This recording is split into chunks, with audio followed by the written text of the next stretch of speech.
সুপ্রিয় দর্শক আসসালামু আলাইকুম।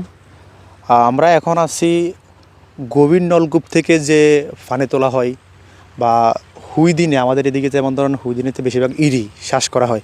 তো নলকূপ তোলার জন্য সরকারিভাবে এই যে নলকূপ মানে বসানো হয়েছে, এটা কোন কোম্পানি বসেছে আমরা তো আগে আসি নাই, আজকে আমরা পরিদর্শন করার জন্য আসলাম। এখানে লেখা আছে বিএডিসি। বিএডিসি মানে সরকারি কোনো সংস্থা। কয় ইঞ্চি হইব কাকা? 6 ইঞ্চি হইব। 6 ইঞ্চি পরিমাণের মা কি বই যে কি মানে পাইপ বসানো হয়েছে দেখেন। ও মা ছিদ্র দেখেন। 6 ইঞ্চি না আরো বেশি হবে, 12 ইঞ্চি লাগবে না। 6 ইঞ্চি নিব। 6 ইঞ্চি দেখেন, এদিকে দেখেন। ওই মেন নলকূপটা বসানো হয়েছে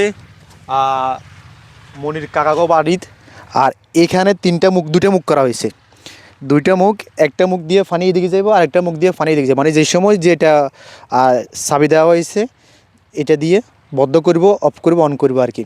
তো এটা আমাদের নোয়াখালী সুবর্ণচরে এই প্রথম, মানে আমাদের এলাকাতে আর কি, আমাদের ইউনিয়নে এই প্রথম নলকূপটা বসানো হয়েছে। আসলে এটার জন্য আমরা খুব আনন্দিত। তবে যারা কৃষক তাদের জন্য খুব উপকার হবে, এমনকি ভালো হবে যে পানি আমাদের এদিকে যে কিছু বাড়ি বাড়ি কিছু নলকূপ আছে ওগুলো বসানো হয়, ওখান থেকে পানি শর্ট খাই যা। ক্যারান দিয়ে খনন করাচ্ছে, মানে এটা দিয়ে হাইপ নিচ্ছে আর কি, কেন তলে দিয়ে হাইপ নিচ্ছে। তো পানির শর্ট খাই যা, অনেক সময় মানুষ হিবিজিবি হয়, ধান ভালো হয় না, তো এই কৃষকরা অনেকে লস হয়।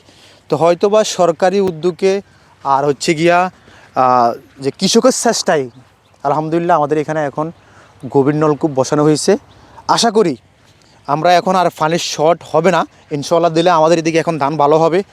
এই যে সামনে ইরিধান দেখতেছেন, এই ইরিধান করার জন্যই এই উদ্যোগটা নেওয়া হয়েছে। তো প্রতি 100 মিটার পর পর দুইটা মুখ রাখা হয়েছে। এখান থেকে আমার মনে হয় আর একটু বেশি দূরত্ব দিলে ভালো হইতো। কেন 100 মিটার তো ঘন ঘন হয়ে জানো মেয়ে, মানে এদের ম্যাপ অনুযায়ী দিছে প্রতি 100 মিটারের পর দুইটা করে মুখ রাখা হয়েছে। তো এখান থেকে যে এখানে যে জমিগুলো আছে এই ধরনের ইরি চাষ ইনশাল্লাহ দিলে হবে, আমাদের আর পানির শর্ট খাবে না। ছোট ভাই, এটা কি তোমরা জানো নি?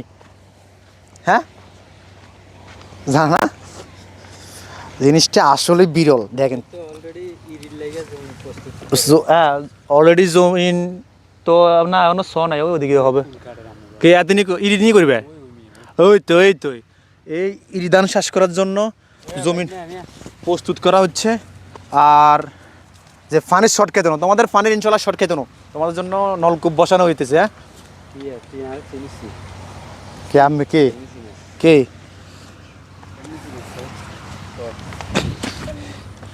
6 ইঞ্চি পরিমাণের নলকূপ।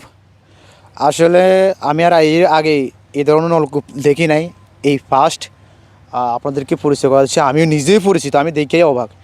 তো আজকে আমরা পরিদর্শন করার জন্য আসলাম। আর বিস্তারিত যেখানে নলকূপ বসানো হচ্ছে আমরা ডিরেক্ট মেন গোয়াজ যাবো, যে অনেক কন্ডিশন কী অবস্থা।